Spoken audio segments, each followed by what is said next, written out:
Bagaimana kabarnya hari ini? Semoga anak-anak semuanya dalam keadaan sehat ya. Hari ini jumpa lagi bersama dengan Bu Maliha.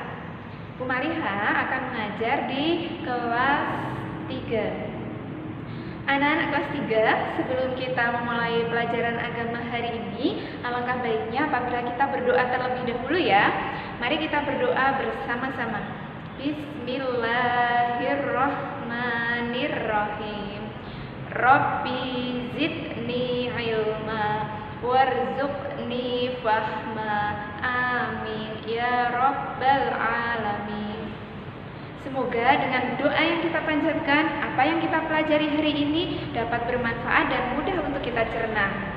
Nah, untuk anak-anak kelas 3 hari ini kita akan belajar tentang Quran surat An-Nasr ayat 1 sampai 3.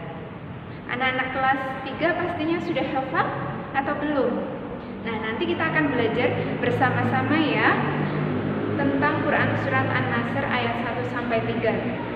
Anak-anak yang Bu Maliha sayangi, sebelum kita lebih tahu tentang apa itu surat An-Nasr, alangkah baiknya kita membaca bersama-sama terlebih dahulu surat An-Nasr ayat 1 sampai yang ketiga.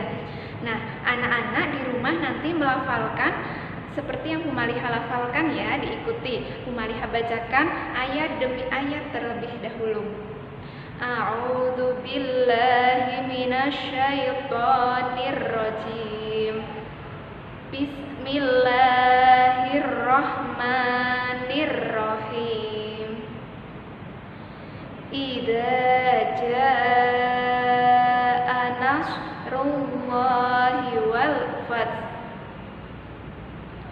wa ra'aitan nasa yadkhuluna fi dinillahi afwaja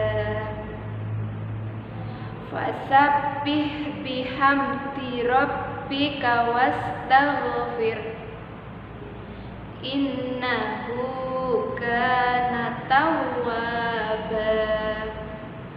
Shadaqallahul adzim. Itu tadi surat An-Nasr ayat 1 sampai yang ketiga. Nah, nanti anak-anak di rumah membaca, dilafalkan, dan juga dihafalkan. Paham ya? Untuk yang kedua, Bu Maliha akan menjelaskan tentang Quran surat An-Nasr ayat 1 sampai yang ketiga. Anak-anak yang Bu Maliha sayangi, surat An-Nasr ini merupakan surah yang ke-110 di dalam Al-Quran. Diingat-ingat ya, surat yang ke-110.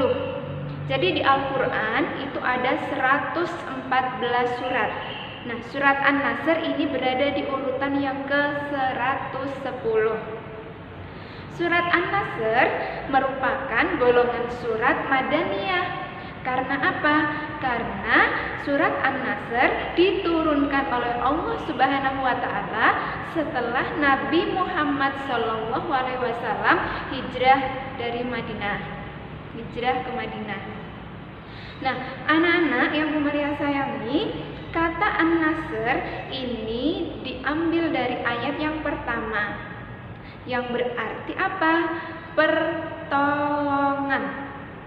Jadi An-Nasr artinya pertolongan. Nah, di dalam surat An-Nasr ini mengkisahkan berkaitan dengan peristiwa yang terjadi di dalam Islam, yaitu bernama Fathu Makkah atau penaklukan kota Mekah. Nah, dalam Fathu Mekah tersebut Rasulullah SAW ini berhasil menguasai kota Mekah tanpa ada satupun kekerasan di dalamnya. Jadi dalam penguasaan atau keberhasilan Rasulullah menguasai kota Mekah, Rasulullah tidak menggunakan kekerasan. Nah, dari peristiwa Fathu Mekah ini, keberhasilan Rasulullah SAW telah mengundang masyarakat kota Mekah untuk yakin dan percaya kepada Nabi Muhammad SAW sebagai Nabi dan Rasul utusan Allah Subhanahu wa Ta'ala. Maka dari itu, penduduk kota Mekah berbondong-bondong untuk masuk Islam ketika itu. Nah, dalam peristiwa Fathu Mekah ini, kemenangan umat Islam ini tidak terlepas dari pertolongan Allah Subhanahu wa taala. Maka dari itu, pesan dalam surat An-Nasr ayat 1 sampai yang ketiga ini mengandung pesan bahwasanya kita sebagai orang-orang yang beriman diingatkan oleh Allah bahwasanya yang memberi pertolongan untuk meraih kesuksesan, untuk meraih kemenangan hanyalah Allah Subhanahu wa taala. Jadi kesuksesan kita, keberhasilan yang kita raih itu semua adalah akibat dari pertolongan Allah Subhanahu wa taala. Maka dari itu anak-anak, ketika kalian meminta pertolongan, jangan sampai lupa kita hanya boleh meminta pertolongan hanya kepada Allah Subhanahu wa taala. Paham anak-anak semuanya? Nah, itu tadi berkaitan dengan surat An-Nasr ayat 1 sampai 3. Silahkan anak-anak di rumah dipelajari kembali, dibaca berulang-ulang sehingga surat An-Nasr dapat kalian pahami dan dapat kalian hafalkan di rumah. Itu tadi yang bisa Bu Maliha sampaikan. Kurang lebihnya mohon maaf. Sebelum kita tutup pembelajaran hari ini, alangkah baiknya kita berdoa terlebih dahulu ya. Alhamdulillahirabbil alamin. Cukup sekian dari Bu Maliha. Mohon maaf apabila ada tutur kata yang salah. Wassalamualaikum warahmatullahi wabarakatuh.